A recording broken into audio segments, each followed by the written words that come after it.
You know, I talk about stuff that nobody else talks about, and you might think I'm crazy or lying or making it up or whatever. It don't matter, but one day you'll go through it and you'll see what I'm talking about. It might be 20 years from now, but you know, you'll say, oh, I remember this was said. Books told me this, and sure enough, it appeared on the scene. Here's what happens. When you escape a Jezebel attack, you'll start to go about your daily routine, right?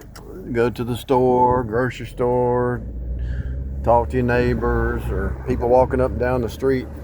And so you can see in certain people's eyes, they cut their eyes, they look at you and they stare.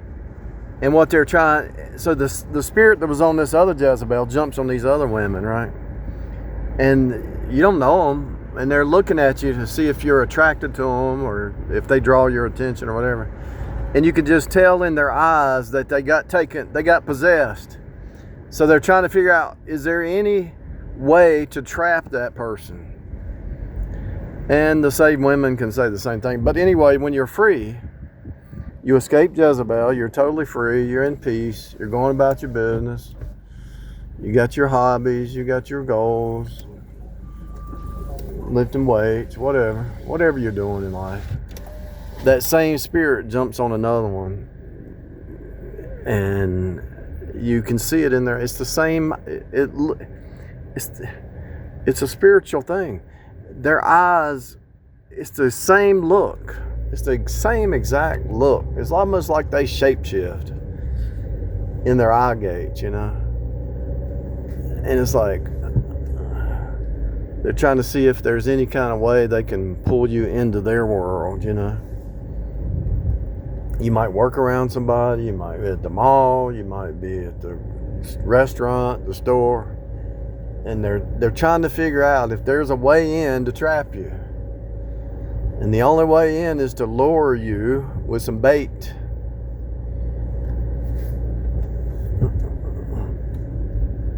It's really sad, and it can be in church. I've seen it in churches. I've seen that same spirit in churches, and you have no idea until after you get caught up in it that it was all. And then you look back, if you can remember that same look they had. There's two kinds of looks. One woman looks at you saying, how can I trap him, get in the door, trap him? This other woman looks, well, it's like three looks. She just looks at you as a normal human being. And then there might be this other woman that looks at you with just love from a spiritual love, right? So you got the spiritual love, you got just a regular human being, and then you got the Jezebel, and it's usually the woman that don't have anybody, or she's so used to manipulating men. She's not happy where she's at, so she's trying to find one that she can trap, because the one she's with figured out what she was. So she got that kind of look. It's kind of a weird look. I don't know how to explain it to you unless I could just take a snapshot of it. But she's usually trying to survive in this world. Got a couple of kids that she had out of wedlock. She's trying to see if you're drawn to her. She's watching your body language, see if you're drawn to her, because she knows how to use the body language. The average person, you rub shoulders with them, they just see you as a human. And then you might have a saved person who just sees you as a born again saved person. If they don't know you, a lot of times a saved person knows a saved person, even though they've never met before. They can just tell. And sometimes you'll say, you know, if they're in your car, you're doing right. They might be sitting in the back and they say, "Are you saved?" And I say, "Yeah." "How'd you know?" They say, "I just knew it. I just knew you were saved, just the way you act." The saved people know each other. We act the same. The unsaved Jezebels, they know each other. That's why they're jealous of each other so much. That's why they want to fight each other for control and power. They're ridiculous.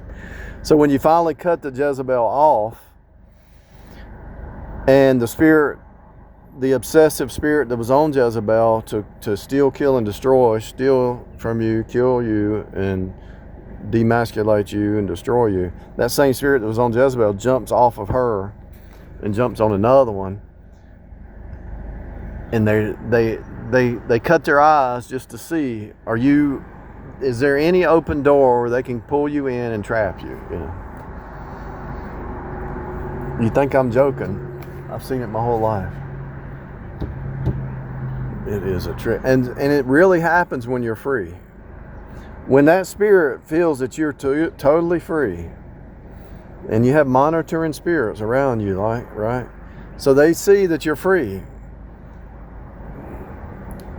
You asked all the right questions. You set up the right situations. You set up the right opportunities for them to get right and step in the truth. But they would rather believe the lie. So you finally say, okay, I've done all my steps to pull you out of the dark into the light, and then you finally say, I'm done, and that spirit jumps off of them and jumps on somebody else. They don't even know they're controlled by the devil and the demons. Sad.